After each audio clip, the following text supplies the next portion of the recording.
Hello everyone and welcome to the trailer of our course. Now, in this short video, I will give you a small teaser as to what you can expect after you finish this course. It's always the best idea to show the students some of the things that you will be doing inside of the course and some of the things that they will learn and master at the end. So for this teaser, I decided to show you the backdoor. But not just any backdoor, I decided to show you a backdoor that we're going to run from two separate machines, and we will establish two connections with target systems. We will be able to switch between both of these connections and execute commands on both of the systems. Let me show you what I mean. Now don't worry if you don't understand anything in this tutorial, we're going to code all of this and I will explain it in the future projects. For now on, just sit back and enjoy the teaser. Here we have the Kali Linux machine. From this Kali Linux machine, I will use Python 3 to run a command, the control center, which is our program that we coded. I will run it right here, and it will tell us that it is waiting for the incoming connections. Okay, so now if I go back to my Windows 10 machine, which is this one, I will have this picture.jpg file, which looks like a normal image, but if we execute it,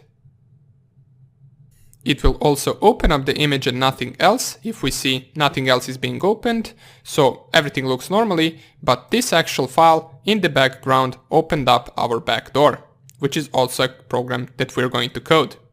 If you go to Kali Linux, in just a few seconds, we should see the connection from our Windows 10 machine. While it is connecting to our command and control center, oh, here it is.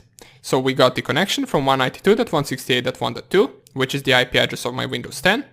Let's also run the same file from my Windows 10 virtual machine. If I go right here, double click on picture.jpg, click on run, it will open up an image and nothing else, but it will also run in the background our backdoor. Let's go to our Kali Linux and see whether we received the connection.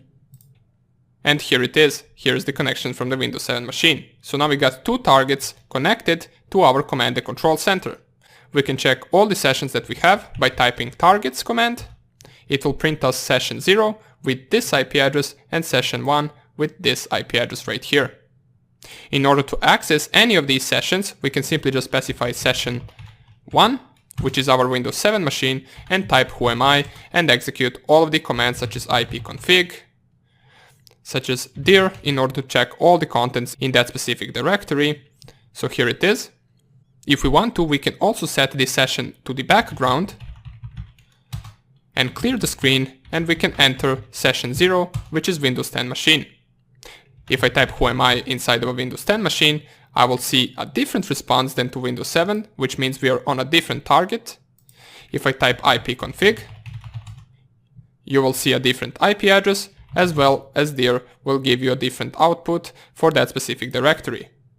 Okay, we can use the clear command inside of a shell in order to clear the screen in case we have multiple commands. If I type the help command inside of a shell function, it will give us all the available things that we can do with our target.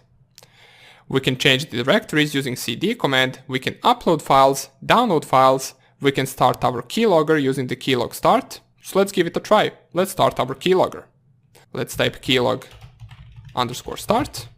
It will give us a message that the keylogger has been started. So let's open up Notepad and start typing something inside of our Windows 10 Notepad. So if I type how is your day? ? Can you see this message? And we go back to our Kali Linux machine and we take a look at the help command. Keylog_dump will print the keystrokes the target inputted. So let's try it out. Keylog_dump. Press enter, and here we get Notepad, how is your day? ? Can you see this message? Another question mark. We can also stop the keylogger by typing keylog_stop, which will stop and self-destruct the keylogger file, as it says right here. If we want, we can also create the persistence, which will allow us to start our backdoor every time that the target restarts their machine. So they only need to start it the first time, and every other time our backdoor will start on its own. And another interesting command that we can do, which is not specified right here, is the screenshot command. So if I type screenshot, and before I press enter, let me lower this so we can see everything. If I type screenshot and press enter, in just a few seconds we should have a screenshot of the target's desktop saved on our Kali Linux machine. So let's see whether we saved it correctly. If we go to the file, here is the screenshot, saved under the name screenshot0. And here it is. It is the exact same image that we saw before we pressed enter on the screenshot command, so we successfully have the screenshot option in order to capture the target's desktop. And that is just some of the options that our backdoor can do. And this backdoor is just one of the programs that we're going to code throughout this course. So this is just a small teaser. I showed you what we are going to do. This is only a small portion of it, or just a small portion of what our backdoor can do. And we're going to see how we can code all of this inside of the future projects. So thank you for watching, and I will see you in the future lectures. Bye!